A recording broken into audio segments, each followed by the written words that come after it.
இதுபோன்ற முறைகேடுகள் நடக்கும் என்பதை முன்கூட்டியே நாம் சுட்டிக்காட்டியிருக்கிறோம். தமிழ்நாட்டில் அடுக்கடுக்கான பல போராட்டங்களை நாம் நடத்தியிருக்கிறோம்.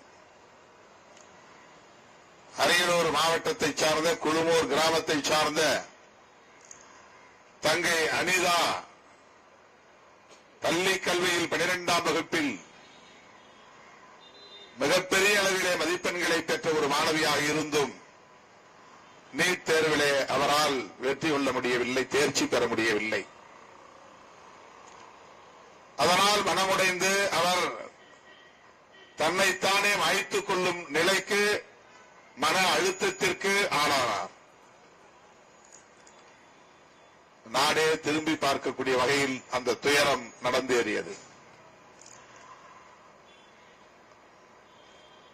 அனிதாவை இன்றைக்கும் நாம் நினைவு கூர்ந்து வருகிறோம். அனிதாவை தொடர்ந்து பலர் அப்படி தன்னைத்தானே மாய்த்துக் கொண்டார்கள். தமிழ்நாட்டு மட்டுமல்ல, பிற மாநிலங்களிலும் அது நடந்தது. ஆனால் தமிழ்நாட்டு ஊடகங்களில் அந்த செய்தி பெரிய அளவிலே இடம்பெறவில்லை. ஆக நீட் தேர்வு 11ஆம் வகுப்பு 12ஆம் வகுப்பு பாடத்திட்டங்களுக்கு எந்த முக்கியத்துவத்தையும் அளிக்கவில்லை. 11ஆம் வகுப்பு மாணவர்கள் 11ஆம் வகுப்பு பாடங்களை படிக்காமலேயே, 12ஆம் வகுப்பு பாடங்களை படிக்காமலேயே தனியார் பயிற்சி நிறுவனங்களுக்கு போய் லட்சக்கணக்கிலே பணம் கட்டி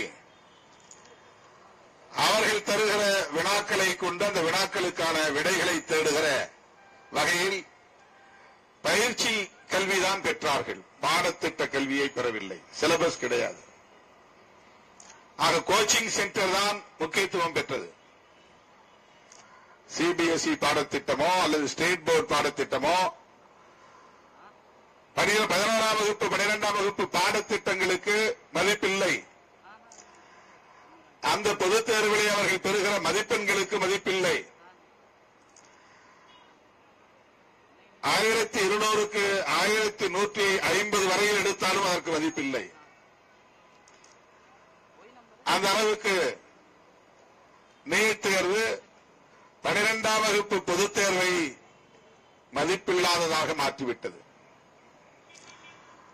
ஏராளமான பள்ளிகளில் 11ஆம் வகுப்பை பாடத்தை நடத்தாமலேயே 12ஆம் வகுப்பு பாடத்தை நடத்த தொடங்கினார்கள். 2 ஆண்டுகளுக்கு 12ஆம் வகுப்பு பாடம். அப்போதெல்லாம் நீட் கோச்சிங் சென்டர் வராமல் இருந்தது. நீட் தேர்வுக்கான பயிற்சி என்கிற முறையிலே பாட வகுப்புகளை நடத்த தொடங்கினார்கள். இது இந்தியா முழுவதும் ஒரு மனநோய் போல மாணவ செல்வங்களிடம் பரவிவிட்டது. இன்றைக்கு இந்தியாவிலேயே நீட் தேர்வுக்கான பயிற்சி நிறுவனங்கள் அதிகம் இருக்கிற மாநிலம் ராஜஸ்தான். அதிலும் அங்கு உள்ள கோட்டா என்கிற ஒரு நகரம். தெருவுக்கு தெரு நீட் தேர்வு பயிற்சி நிறுவனங்கள் உருவாகிவிட்டன. இன்றைக்கு தமிழகத்திலும் அப்படி ஏராளமான கோச்சிங் சென்டர்ஸ், பயிற்சி நிறுவனங்கள் உருவாகி இருக்கின்றன. ஆக ஒட்டுமொத்தத்தில் வணிக நிறுவனங்களாக மாறிவிட்டன. மாணவ செல்வங்கள் கல்வியை கற்றுக்கொள்ள வேண்டும் என்பதை விட வினாக்களுக்கு விடை எழுதுகிற பயிற்சியை பெற்றுக்கொள்ள வேண்டும். அது ஒரு பயிற்சி முறையாகத்தான் இருந்தது. அது ஒரு கற்றல் முறையாக இல்லை. அது ஒரு எஜுகேட்டிவ் ப்ராசஸாக இல்லை.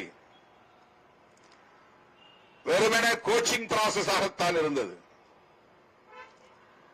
அப்படி இந்தியா முழுவதும் மருத்துவ கல்வி உள்ளிட்ட எம்பிபிஎஸ் உள்ளிட்ட இளநிலை மருத்துவ படிப்புகளுக்கு பயிற்சி நிறுவனங்களை நாடினால் போதும், வசதி உள்ளவர்களால் மட்டும்தான் முடியும் என்கிற நிலைக்கு மாற்றிவிட்டார்கள். இது ஒரு பாதிப்பு. இந்த நீட் தேர்வை எதற்காக கொண்டு வந்தார்கள் என்று கேட்டபோது, தனியார் மருத்துவ கல்வி நிறுவனங்கள் எல்லாம் மாணவர்களிடத்திலே டொனேஷன் என்கிற பெயரால் கோடிக்கணக்கிலே வசூலிக்கிறார்கள், இதை தடுப்பதற்காகத்தான் செய்கிறோம் என்று சொன்னார்கள். ஆனால் இன்றைக்கு என்ன நிலை என்றால், தனியார் மருத்துவ கல்வி நிறுவனங்களுக்கான கட்டணத்தை சட்டப்பூர்வமாக ஆக்கி அதே அளவுக்கான தொகையை டொனேஷன் செலுத்தினால் எவ்வளவு வருமோ அதே அளவுக்கான தொகையை கட்டணமாக வசூலிக்கிற நிலையை உருவாக்கி இருக்கிறார்கள். நீட் தேர்வின் மூலம் எளிய மக்கள் கல்வி பெற முடியுமா என்றால் இல்லை. தேர்ச்சி பெற்றாலும் கூட அவர்கள் அரசு நிர்ணயிக்கிற கட்டணத்தை செலுத்த முடியாத அளவுக்கு தனியார் கல்வி நிறுவனங்களுக்கு கட்டண வரையறையை முடிவு செய்திருக்கிறார்கள். ஆகவே இந்த நீட் தேர்வால் தனியார் கல்வி நிறுவனங்களின் கொள்ளையை தடுக்க முடியவில்லை என்பதுதான் யதார்த்தமான உண்மை. அரசு கல்வி நிறுவனங்களில் மிக குறைந்த கட்டணம், அது மிகவும் உயர்ந்த தரத்தை, அதாவது டாப் ரேங்க், அந்த அளவுக்கான இடத்துக்கு வருகிற மாணவர்களால் முடியும். அது கோச்சிங் சென்டரிலே படிக்கிற மாணவர்களால் தான் முடியும். அதுவும் இதுபோல வினாத்தாள்களை லட்சக்கணக்கிலே கொடுத்து வினாத்தாள்களை தேர்வுக்கு முன்னரே வாங்கி படிக்கிறவர்களால் தான் முடியும். இப்படி ஒரு நிலையை ஏற்படுத்தியது நீட் தேர்வு முகமை.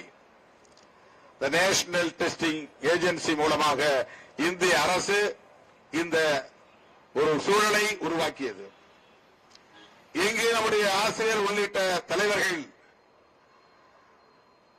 வலியுறுத்தி இருக்கிற முக்கியமான கருத்து, கல்வி அதிகாரம் தொடர்பாக அரசமைப்பு சட்டம் என்ன வரையறையை தந்திருக்கின்றனவோ வரையறைகளை, அந்த வரையறைகளை மீறுகிற வகையில் இந்திய ஒன்றிய அரசு தான் தோன்றித்தனமாக மாநில அதிகாரங்களில் தலையீடு செய்கிறது. அதனால் இது அன்கான்ஸ்டிடியூஷனல் என்பதை இங்கே எடுத்துரைத்தார்கள். அரசமைப்பு சட்டத்திற்கே எதிரானது. இந்திய ஒன்றிய அரசுக்கான அதிகாரங்கள், மாநில அரசுகளுக்கான அதிகாரங்கள், ஒன்றிய அரசு மாநில அரசுகளும் இணைந்து ஒத்திசைந்து முடிவெடுக்கக்கூடிய அதிகாரங்கள் என்று state list, union list, concurrent list என்று அதிகாரங்களை அரசமைப்பு சட்டம் வகைப்படுத்தி இருக்கிறது. இந்திய ஒன்றிய அரசுக்கான அதிகாரங்கள் எந்தெந்த துறைகளில் உள்ளன என்பது வரையறுக்கப்பட்டிருக்கிறது. அதிலே மாநில அரசுகள் தலையீடு செய்ய முடியாது. மாநில அரசுகளுக்கான அதிகாரங்கள் என்னென்ன, எந்தெந்த துறைகளை சார்ந்த அதிகாரங்கள், இவையும் வரையறுக்கப்பட்டு விட்டன. இந்திய ஒன்றிய அரசு அந்த அதிகார பட்டியலுக்குள் தலையீடு செய்யக்கூடாது. கன்கரண்ட் லிஸ்ட், இரு அரசுகளும், ஒன்றிய அரசு மாநில அரசு, இவை கலந்து பேசி ஒரு ஒத்திசைவுக்கு வர வேண்டும். அதுதான் கன்கரன்ஸ். இரண்டு பேரும் சேர்ந்து முடிவெடுத்தல், கலந்தாய்வு செய்து முடிவெடுத்தல், ஒருவருக்கொருவர் கருத்துக்களை பகிர்ந்து கொண்டு உடன்பட்ட நிலையில் எடுக்கிற முடிவு. அதற்கான அதிகாரங்கள் எவை எவை, எந்தெந்த துறைகளை சார்ந்த அதிகாரங்கள் என்பவையும் அரசமைப்பு சட்டத்தில் வரையறுக்கப்பட்டிருக்கின்றன. கல்வி அதிகாரம் என்பது முழுக்க முழுக்க மாநில அரசின் கட்டுப்பாட்டில் இருக்கிறது. மாநில அரசின் கல்வி அதிகாரம் மத்திய அரசு தேவையில்லாமல் தலையீடு செய்யக்கூடாது.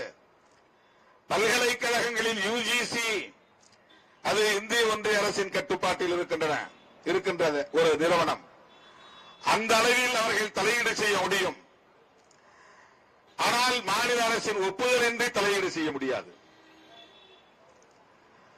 மாநில அரசின் ஒப்புதலின்றி தலையீடு செய்ய முடியாது. ஆனால் இவர்கள் தங்களுடைய அதிகாரத்தை பயன்படுத்தி,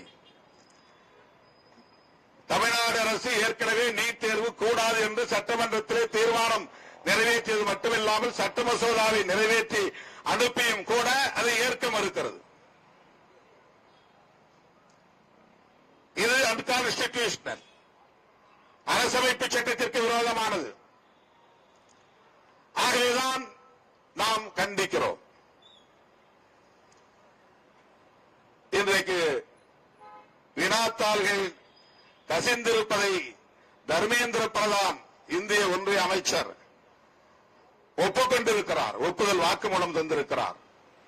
சிபிஐ விசாரணை நடத்துகிறது என்று சொல்லி இருக்கிறார். இது முதல் முறை அல்ல, ஏற்கனவே பலமுறை இந்த குற்றச்சாட்டுகள் இருந்தன. 2024 இது தொடர்பான ஒரு விசாரணை நடக்க ஆணையிட்டார்கள், விசாரணை நடத்துவதற்கு ஆணையிட்டார்கள்.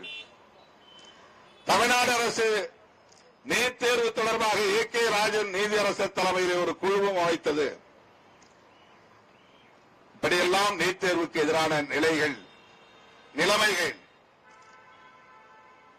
போய்கொண்டிருக்கிற நிலையில்தான் இன்றைக்கு திராவிடர் கழகத்தின் தலைமையில் இந்த ஆர்ப்பாட்டம் ஒருங்கிணைக்கப்பட்டிருக்கிறது.